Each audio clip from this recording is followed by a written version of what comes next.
আমাৰ প্ৰতিগৰাকী ক্ৰীড়াবিদৰ প্ৰতি আমাৰ শ্ৰদ্ধা আছে আৰু তেখেতক লৈ আমি গৌৰৱান্বিত।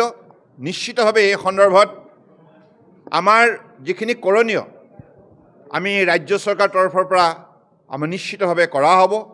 কাৰণ মাননীয় প্ৰধানমন্ত্ৰী ডাঙৰীয়াই এই সন্দৰ্ভত প্ৰতিগৰাকী খেলুৱৈক যেনেধৰণে অভিনন্দন জনাইছে আৰু তেখেতে যোৱা 11 বছৰে ক্ৰীড়া ক্ষেত্ৰখনক শক্তিশালী কৰাৰ বাবে যিখিনি তেখেতে বলিষ্ঠ পদক্ষেপ লৈছে, গতিকে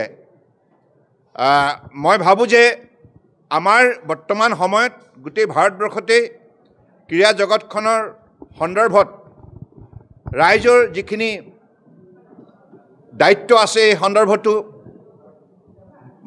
মাননীয় প্ৰধানমন্ত্ৰী ডাঙৰীয়াই যোৱা 11 বছৰে যিখিনি দৃষ্টান্তমূলক পদক্ষেপ গ্ৰহণ কৰিছে তাৰ ফলত আজি ক্ৰীড়াবিদসকলেও উৎসাহিত হৈছে আৰু এই ক্ষেত্ৰত আমাৰ প্ৰতিগৰাকী খেলুৱৈৰ প্ৰতি সমদৃষ্টি ৰাখি সকলোৰ প্ৰতি আমি শ্ৰদ্ধা জনাই আমাৰ যিখিনি কৰণীয় আৰু আমাৰ উৎসাহ জনোৱাৰ যিখিনি দায়িত্ব সেইখিনি আমি সদায় পালন কৰি যাম।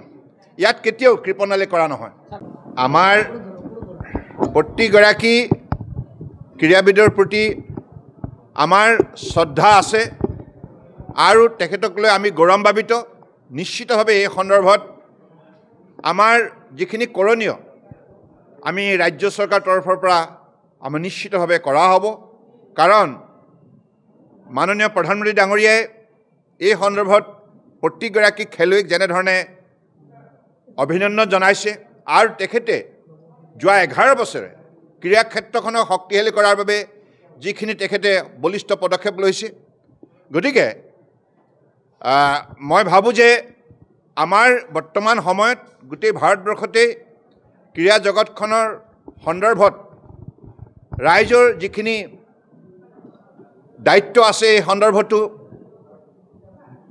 মাননীয় প্ৰধানমন্ত্ৰী ডাঙৰীয়াই যোৱা 11 বছৰে যিখিনি দৃষ্টান্তমূলক পদক্ষেপ গ্ৰহণ কৰিছে তাৰ ফলত আজি ক্ৰীড়াবিদসকলেও উৎসাহিত হৈছে আৰু এই ক্ষেত্ৰত আমাৰ প্ৰতিগৰাকী খেলুৱৈৰ প্ৰতি সমদৃষ্টি ৰাখি সকলোৰ প্ৰতি আমি শ্ৰদ্ধা জনাই আমাৰ যিখিনি কৰণীয় আৰু আমাৰ উৎসাহ জনোৱাৰ যিখিনি দায়িত্ব সেইখিনি আমি সদায় পালন কৰি যাম। ইয়াত কেতিয়াও কৃপণালি কৰা নহয়।